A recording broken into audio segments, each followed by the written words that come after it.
Oke, selamat datang lagi di Biro Tumbuh Kembang. Gimana nih kabarnya Naila hari ini? Biasa aja sih mood hari ini ya. Iya, Kalau mood hari ini biasa aja. biasa aja. Iya. Tadi kesini naik apa? Naik kendaraan pribadi. Apakah udah nyaman ruangannya? Udah kok. Tapi kita beda ruangan ya. Iya, dari Hari kemarin ini. sesi kemarin. Heeh. Oke, nah, jadi aku mau mengingatkan lagi tentang inform concern tentang konseling kali ini. Jadi apapun percakapan kita kali ini, tolong dijaga kerahasiaannya, baik pun saya ataupun kamu. Dan selama konseling ini nanti durasinya sekitar 45 sampai dengan 1 jam seperti itu. Apakah bisa dimengerti? Bisa. Oke, udah siap buat aku tanya-tanyain lagi nih. Oke, nah mungkin aku mau tanya nih perasaan kamu setelah konseling kemarin gimana perasaannya habis Jujur konseling aku kemarin? jadi dapat jawabannya. Karena sebelumnya aku bingung kan kayak Iya. apa sih yang harus aku lakuin Mm-mm. kalau misalkan dia nge-reach out lagi. Terus setelah konseling aku jadi tahu apa yang harus aku lakuin. Oke, jadi kamu udah ngerasa lega gitu ya dari progres-progres kemarin yang udah aku saranin dan juga kamu cari-cari bersama kita pas konseling kemarin. Nah, aku mau tanya, kamu jadi nemuin cowok kamu itu nggak? Enggak. Enggak. Enggak. Nah, habis kamu mutusin itu pasti nggak mudah ya, dimana kamu kan awalnya secara apa ya, bilangnya masih sulit gitu buat nemuin langsung, kayak maunya pisahnya secara baik-baik gitu. Nah, gimana sih cara kamu buat mutusin itu? Katanya nggak jadi nemuin, tapi sekarang gimana perasaannya? Biasa aja. Aku kayaknya udahan deh. Maksudnya aku udah nge-blacklist dia dari segala kontak gitu loh. Aku udah nge-blacklist di gamenya, aku udah nge-remove IG-nya, udah nge-unfollow IG-nya, udah nge-block WhatsApp-nya. Udah jalan 2 minggu, 3 mingguan. Oke, sebelum mutusin itu kamu sempat mempertimbangkan gitu nggak? Maksudnya kayak tanya-nanya ke teman kamu atau yang lainnya gitu? Sebenarnya tuh kemarin sempat baik-baik lagi kan. Cuman kayak iya kan dari awal juga baik-baiknya udah nggak bisa kayak awal gitu loh. Iya. Udah sering kayak ribut gitu. Terus makin lama kan perasaan aku jadi kayak mudar. Terus dia tuh waktu itu aku sempat, masalahnya tuh kayak aku pengen ngajakin dia main waktu itu. Terus dia tuh ngeiyain. Terus udah aku tungguin, tiba-tiba dia bilang nggak bisa. Terus ya udahlah, aku kayak menerima alasan dia karena emang menurut aku dia nggak alasan pada saat itu, emang beneran nggak bisa. Terus akhirnya dia nge-reach out aku lagi. Tapi di situ jujur aku rada bete. Aku paham alasannya, tapi aku rada bete karena 2 hari kemudian setelah dia kan tahu nih aku ngajak dia main kan, ngajak mabar gitu. Terus 2 hari kemudian dia malah login tanpa ngajak aku. Sedangkan kemarin kan aku ngajakin dia gitu loh. Harusnya kalau misalkan dia nggak bisa nempatin janji yang udah ngiyain, bisa. Terus 2 hari kemudian dia ada waktu, ya chat aku dong, kayak bilang kayak jadi mabar gak atau apa. Ini nggak ada basa-basi sama sekali. Dia bener-bener langsung ninggalin aja main. Terus aku bete lah di situ. Habis itu dia langsung nanya, kayak dia basa-basi gitu lah, ngechat aku di ML. Cuman aku udah keburu bete, akhirnya aku katain aja di situ kan. Habis itu udah aku aku langsung off ML gitu beberapa hari setiap ketemu di lobby aku nggak pernah sapa-sapaan, aku nggak pernah ngajak dia main lagi. Sampai akhirnya dia nge-reach out aku lagi di WhatsApp, ngajakin main. Dia ngajakin aku main, cuman aku gak tau kenapa ya, kayak bete aja, beneran masih belum maafin. Dan aku ngerasa nyebelin aja, kemarin tuh dia bener-bener nyebelin. Akhirnya aku setiap diajak main aku alasan kayak bilang mau tidur lah, mau mandi lah, pokoknya aku beneran kayak nggak mau, nggak tau, malas aja main sama dia. Terus akhirnya dia nge-invite aku lagi, aku tolak. Habis itu tiba-tiba dia nge-unfollow aku di ML. Seperti biasa, dia kan sebelum udah pernah kan nge-unfollow aku tanpa alasan yang jelas gitu, tiba-tiba unfollow. Terus pas kemarin dia nge-unfollow lagi pakai 2 akun dia, akun kecil, akun gede, sama dia di unfollow. Terus karena aku udah ngerasa dia udah berkali-kali nge-unfollow gak jelas tanpa alasan yang jelas, apalagi kan terakhir yang marah aku dong harusnya. Kenapa dia malah jadi ikut-ikutan unfollow kayak gitu? Makanya aku udah janji gitu loh sebelumnya ke diri aku, kalau misalkan dia nanti nge-unfollow lagi, aku udah gak akan mau lagi di follow. Dia tuh kayak nge-unfollow terus nanti nge-follow lagi gitu loh. terus nge-unfollow tapi masih ngepoin akun aku. Kan kalau di email kelihatan ya abis dikepoin Iya, gitu kan. ada Jadi tuh story. selalu ngeliat gitu kayak misalnya seminggu sekali dia ngepoin lagi. Oke kayak gak jelas gitu, jadi aku bingung tujuan dia unfollow tuh apa. Sampai akhirnya aku karena udah janji sebelumnya, pokoknya kalau dia nge-unfollow lagi udah mendingan sekalian aku blacklist. Jadi dia udah gak bisa ngeliat akun aku juga udah gak bisa ngeliat akun dia. Ya udah akhirnya pada saat itu aku sadar di unfollow lagi, udah ketiga kalinya, aku udah capek, akhirnya udah aku blacklist aja. Nggak cuma di ML sih, aku tahu kalau misalnya aku blacklist di ML, pasti nanti dia bisa nge-reach out di DM IG atau di WA. Makanya aku sekalian aja kayak nge-remove IG-nya, nge-unfollow IG-nya, terus nge-block WhatsApp-nya, jadi bener-bener gak ada celah lagi buat dihubungin gitu. Oke, aku paham sih perasaan kamu di mana kamu kayak udah dikasih janji gitu ya, misal mau mabar gitu, tapi dia malah menghilang gitu ya, pasti nggak enak ya perasaannya. Eh, Jujur langkah yang kamu ambil itu udah tepat ya, di mana kamu udah paham ini hubungan kalau dilanjutin bakalan toksik gitu ya. Aku paham kamu selama cerita di sesi konseling yang kemarin juga pikiran kamu tuh udah rasional, cuma kamu masih bimbang buat mempertimbangkan langkah yang akan kamu ambil gitu. Ya.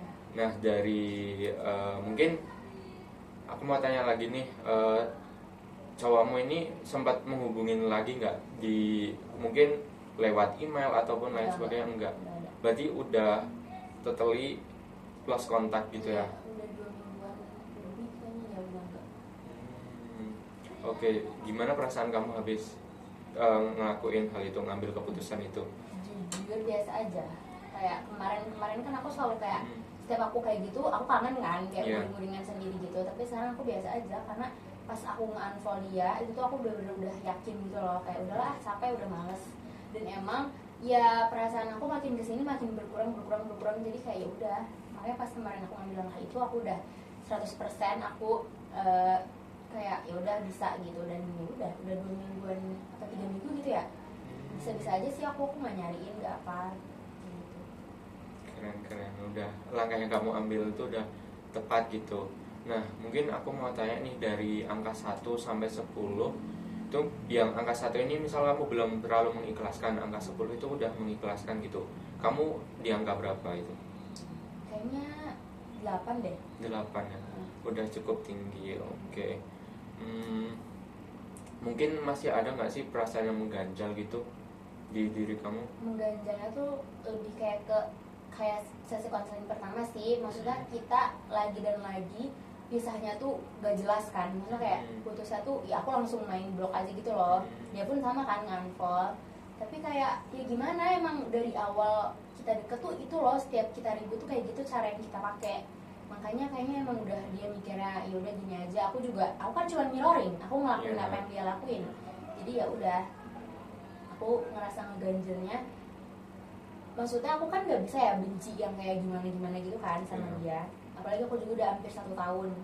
Jadi untuk rasa benci tuh gak bisa, tapi rasa ganjelnya lebih kayak ke masa sih udahannya, maksudnya kayak perpisahannya tuh kayak gini gak jelas gitu. Tapi setelah dipikir-pikir ya udahlah, yang penting aku move on aja, yang aku pentingin cuma move on aja doang sih. Oke, jadi lebih let it flow gitu ya. Oke, jadi mungkin aku akan merangkum ya, dimana tadi di awal aku udah nanyain bagaimana progresnya, dan ternyata kamu udah move on gitu, kamu udah berani mengambil langkah yang seperti kita jadikan tugas di sesi konseling yang pertama, walaupun nggak sesuai dengan perjanjian di awal, dimana pisahnya secara baik-baik, tapi dimana ini langkahnya kayak lebih lebih tegas gitu, dan kamunya jadi nggak jadi overthinker lagi, udah jadi tenang gitu. Kedepannya aku harap kamu bisa mendapatkan cowok atau pasangan yang lebih baik daripada yang sebelumnya, seperti itu. Mungkin dari sesi konseling ini nanti bisa kamu gunakan kayak ilmu-ilmunya, dimana kamu kayak sebelum menjalin hubungan mungkin bisa di minggu-minggu pertama dilihat dulu pasangannya itu. Kan biasanya kalau kita udah jatuh cinta gitu ya, di minggu-minggu pertama itu kayak kita love bombing gitu, kan banyak kesamaan. Terus nanti di minggu ketiga gitu nanti dilihat apakah ada problem atau enggak. Kalau ada problem ya mungkin itu memang gimana ya, kurang ada kecocokan gitu. Nanti baru di bulan ketiga itu nanti bisa kamu ambil keputusan gimana ini baiknya mau jadiin hubungan yang beneran atau mau diakhiri gitu kalau memang tidak banyak kecocokan. Karena misal kamu kan di sesi konseling awal itu kamu cuma dikata-katain gitu ya. Nah itu takutnya selama kamu menjalin hubungan ke depannya itu nanti cowokmu bisa melakukan hal yang sama karena itu akan polanya terulang seperti itu. Aku mau ngomong deh, Ya. mungkin ini ya salah satu hal yang ngebuat aku, kan itu udah 3 minggu ya, aku kayak beneran biasa aja kan, gak nyariin atau aku udah kayak udah mati. Sebenarnya aku tuh suka sama orang gitu loh, recently. Nah aku tuh mikir apa karena aku suka sama orang baru ini loh. Ya. Jadi aku bisa move on, bisa gak mikirin dia. Menurut kamu gimana? Menurut Mas? Oke, kalau Apakah itu jadi kayak alasan? Kan sebelumnya setiap aku kayak berusaha pengen ninggalin si yang pertama ini, aku selalu kayak malah uring-uringan sendiri kan, malah kayak kangen sendiri, ngepo-ngepoin. Padahal kan aku yang mau sebenarnya. Cuman sekarang kenapa aku ngerasa 3 minggu ini bener-bener mulus, aku gak sedih-sedih, aku gak yang kayak kepikiran sama sekali. Aku tuh sadar aku emang lagi suka sama orang gitu loh. Jadi bisa jadi emang si orang yang ini tuh aku jadiin tameng gitu loh. Iya gak sih? Karena aku ngerasa kok bisa gitu loh, padahal sebelumnya gak bisa. Oke, jadi nggak apa-apa, kamu wajar kok kalau bingung karena bingung itu dari proses pemahaman gitu. Jadi kan kalau boleh tahu itu kamu mau menjalin hubungan yang baru itu kan setelah berkonflik sekitar berapa bulan itu setelah berkonflik? Maksudnya? Maksudnya kan kamu pas itu mau ngelepasin tuh udah sulit ya setelah 10 bulan menjalin pertemanan HTS gitu. Nah, kamu dapat cowok baru itu setelah jangka berapa bulan gitu? Enggak, ini kok pas abis aku ngeblok si ini. Oh. Tapi ini aku bukan dekat ya, aku Yeah. lebih kayak ngasih ngedor ini cowok aja, ini cowok nggak tahu. Aku baru kayak suka-suka. PDKT gitu ya? Enggak, kalau PDKT kan Belum. aku udah dapat respon ya dari si cowoknya. Ini belum kok. Aku baru suka aja, tapi dengan aku suka sama orang tuh justru malah kayak nutupin perasaan sedih aku sih jujur. Walaupun sebenarnya aku nggak tahu ya sama si cowok ini nanti gimana, aku nggak tahu karena kan kita belum ada interaksi. Aku lebih kayak kesuka aja sama ini orang gitu. Oke, mungkin dari pengalamanmu yang buruk di sebelumnya itu bisa kayak gimana ya? Teralihkan gitu ya di pendekatan kamu ke cowok ini. Misalnya rasa suka itu mungkin udah teralihkan seperti itu. Oh jadi aku bisa gak mikirin yang pertama karena rasa suka aku. Iya, mungkin itu. Terus kalau misalkan nanti aku tiba-tiba gak suka lagi sama yang ini, Nah, mungkin apakah aku bisa merasakan sedih lagi atau enggak? nah, balik lagi di mana kamu balik nggak suka itu karena faktor apa? Apakah dia membawa hal yang negatif ke hidup kamu atau malah membawa hal yang positif buat kamu kayak gitu? Iya, kalau dia bawa hal yang negatif, ya nanti kamu jadi kayak feeling negatif lagi sama kayak yang cowok yang awal kayak gitu. Oke, gimana perasaannya, udah lega atau masih ada yang mengganjal nih dari sesi konseling kali ini? Oh udah cukup, aku udah ceritain semuanya. Oke, izin menyimpulkan ya. Jadi dari awal tadi kamu udah cerita kalau kamu udah berprogres nih, dimana kamu udah mengakhiri hubungan yang toksik itu dan kamu udah ikhlas gitu. Mungkin saya rasa sesi konseling kali ini tuh bisa dicukupkan karena kamu udah merasa lebih baik dan juga nggak ada lagi rasa yang ngeganjel kayak gitu. Jadi di sesi konseling kedua ini lebih fokus ke solusi. Alhamdulillahnya kamu udah menemukan solusi itu. Aku mau terima kasih banyak karena kamu udah berani datang ke sini. Kamu peduli sama diri kamu sendiri buat menjaga diri kamu, sayang kamu. Karena kamu itu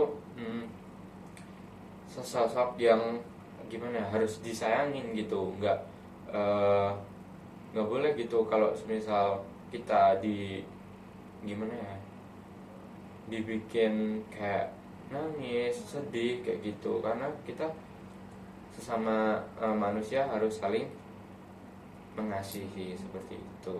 Mungkin cukup sekian dari saya. Kurang lebihnya mohon maaf. Terima kasih. Iya, Mas.